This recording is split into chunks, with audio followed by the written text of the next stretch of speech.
Ketika moral polisi dipertanyakan, DPR pun angkat suara. Rapat jadi tegang saat Kalemdiklat Polri diminta pertanggungjawaban. Apa sebenarnya yang terjadi? Dalam rapat dengar pendapat, RDP, Komisi 3 DPR RI dengan Kalemdiklat Polri Komjen Pol Trisnanda Dwilaksana, isu penting kembali mencuat, pelanggaran moral aparat polisi yang marak dan viral di berbagai daerah.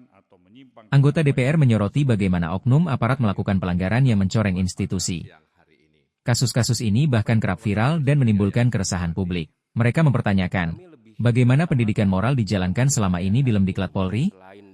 Rapat berlangsung di Kompleks Parlemen pada Senin, 26 Mei 2025. Kami lebih mengutamakan, kalau menurut saya hari ini, selain daripada pengembangan kompetensinya, menurut saya yang pertama itu yang harus dibangun moralitasnya dulu, Pak. Saya percaya bahwa teknik penyidikan, teknik untuk mencari alat bukti, itu sudah semua diajarkan di kepolisian. Tapi kok kenapa cara-cara untuk memaksa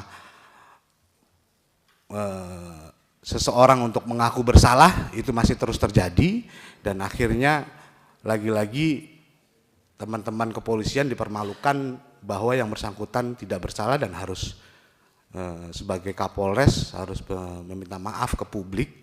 Nah, kenapa itu bisa terjadi? Menanggapi kritik tersebut, Komjen Trisnanda menegaskan bahwa pendidikan moral selalu menjadi perhatian utama.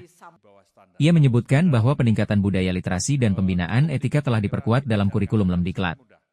Memang Bapak Ibu Saudara sekalian, tadi saya katakan bahwa Lemdiklat Polri ini berbasis moral. Jadi artinya memang moral yang nomor satu, yang kedua literasi, karena banyaknya perilaku-perilaku anggota di lapangan yang menyimpang atau tidak sesuai dengan sebagaimana seharusnya, ini karena literasinya rendah. Literasi itu refleksi dari perilaku organisasi. Kemudian kaitannya dengan kekerasan dalam pendidikan, kami sudah sepakat, Pak. Bapak Ibu Saudara kalian, memang kekerasan dalam pendidikan dalam bentuk apapun, baik itu verbal, kaitannya dengan simbolik ataupun fisik, kami akan tidak tegas.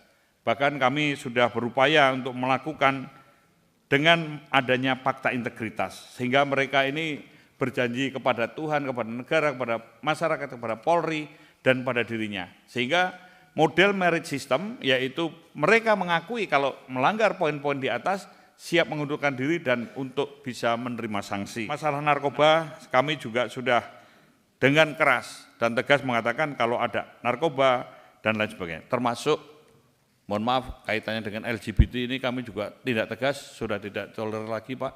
Memang kasus ngada, saya sepakat, Pak, untuk evaluasi atas psikologi ini juga akan terus kami lakukan.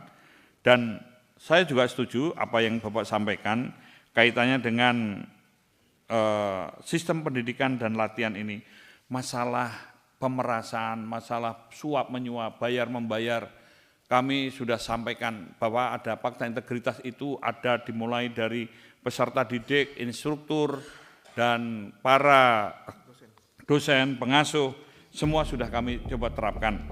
Dan memang tidak mudah, karena mereka sudah boleh dikatakan kalau pada zona nyaman kita ajak keluar, tentu mereka akan banyak hal-hal yang kontraproduktif. Tapi setidaknya saya percaya ini akan bisa kami lakukan untuk kebersihan atau pembersihan hal ini. Pendidikan moral di institusi kepolisian kini menjadi sorotan utama DPR. Assalamualaikum. Apakah pembenahan benar-benar sudah berjalan? Atau hanya sekadar formalitas? Tulis opini Anda di kolom komentar. Jangan lupa like, subscribe, dan aktifkan lonceng agar tidak ketinggalan suara rakyat dari dalam ruang sidang DPR. Hanya di Suara Wakil Rakyat.